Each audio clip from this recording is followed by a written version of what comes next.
95% of people believe that they are self-aware. Research, on the other hand, shows that about 10 to 15% actually are. I want to talk about what gets in the way. Welcome to your daily hit of grace and grit, your quick dose of inspiration to kickstart your day. I'm Courtney Townley, and here is today's hit. So organizational psychologist Tasha Eurich spent years studying self-awareness in both leaders and individuals across industries and cultures. Her findings are pretty interesting. And for the most part, they're uncomfortable for a lot of people. While nearly everyone rates themselves highly on self-awareness, only a small fraction of people actually meet the criteria for genuine self-awareness when assessed objectively. The gap comes from two sources.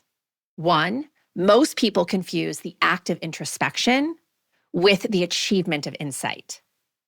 And two, most people are highly motivated, often unconsciously, to see themselves in a flattering light. Eurich found something particularly useful for our purposes. The question, why, is one of the least effective tools for developing genuine self-awareness. Fascinating, right? Why turns out to be not all that important. We almost always generate a narrative when asking a why question, a story, rather than an actual insight. Our brains are wired to produce explanations that protect our self-conception. What tends to produce real insight, her research found, is actually the question, what? So rather than asking, why do I keep abandoning my healthy habits? Start asking, what is actually happening when I drift? What triggers the abandonment? What do I need in those moments?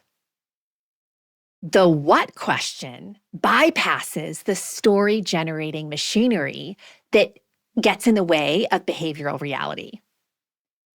So I talk a lot in my book about noticing and naming, and this is a part of that, right?